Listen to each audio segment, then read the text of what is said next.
Hi, welcome to Bearded Meeple. Dave Forrest, Sonny Earl. Hey, all I've got to say is villagers are people too. Although, to be honest, I probably see myself as more of a paper delivery boy than I do a construction worker or a police officer. Today, we're looking at a card game for 1 to 5 players, ages 10 plus, and it'll play anywhere between 30 to 60 minutes. Now in it, you'll be drafting cards and building a tableau, and while that may seem like nothing new in a card game, it's how the cards will interact and which aspects will be unlocked that's the key to winning. It's brought to us by Sinister Fish Games. It's Villagers. Let's take a look at it. In the game, we have a number of coins featuring different denominations and 5 basic villagers. However, in a 2 or 3 player game, you will simply use the lumberjack, hare, and miner, because hey, a hare is gonna hay. We have 6 cards that will be used to start the initial road. These will be indicated with a wooden sign. We have 2 cards that will indicate when scoring will occur, the first player card, and each player begins with a founder card. You also have cards to explain iconography and turn sequence. Villager cards will belong to a particular suit. You will gain access to money, additional build actions, and food. In the game, cards may stack, and it will indicate how many cards may stack on top of the card and what order they need to be stacked in. And while some cards are locked, it will tell you which card may unlock it, and cards will indicate the number of cards they can unlock. Let's take a look at the setup and the gameplay. Set aside the basic villagers, but remember, in a 4 or 5 player game, we would also include wool and leather. We have the initial road as indicated by the wooden signs. Shuffle the main deck and create 6 stacks. The number of cards in a stack will be determined by the number of players.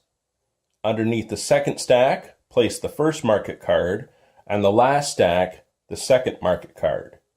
We have the bank, and the remaining deck becomes our reserve.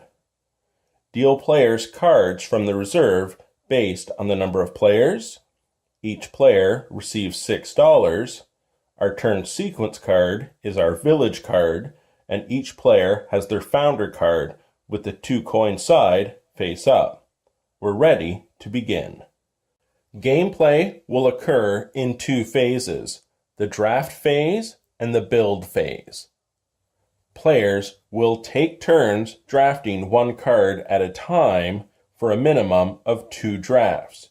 You can earn additional drafts based on food in your village for a maximum of 5 villagers being drafted. As you draft the cards, first they'll be played face up on the play area of your village card and then taken into your hand. You can draft from the road or blind draw from the top of any stack. If you draft from the road, a card is replaced immediately from the leftmost stack. After all players have finished drafting, any cards with a coin still on it are removed and cards are replaced from the reserve. All cards then receive a coin from the bank. During the build phase, you may play 2 villagers plus 1 for each building icon shown in your village for a maximum of 5. And remember, cards will stack but need to be played in a particular order, and they will even branch out, so I can then play this carpenter on the lumberjack. As a card covers another card though, you do lose that ability, so plan your village carefully.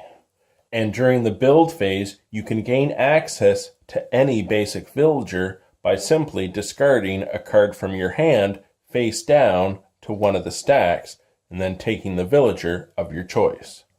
During building, if you wish to play a villager and the card is locked, one of 3 things will happen. If no other player has the unlocking card, you will pay the bank $2. If another player has that unlocking card, you will pay them $2. Or if you have the unlocking card already in your village, the bank will pay you $2.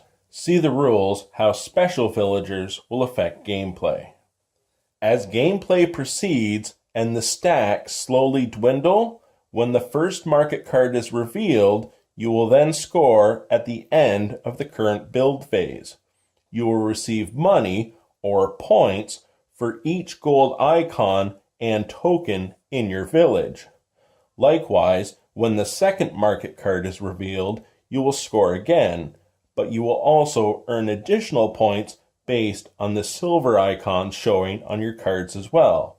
The player with the most points will win.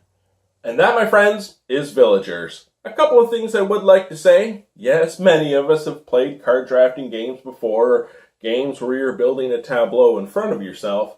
Where this game really shines is how the cards are going to interact.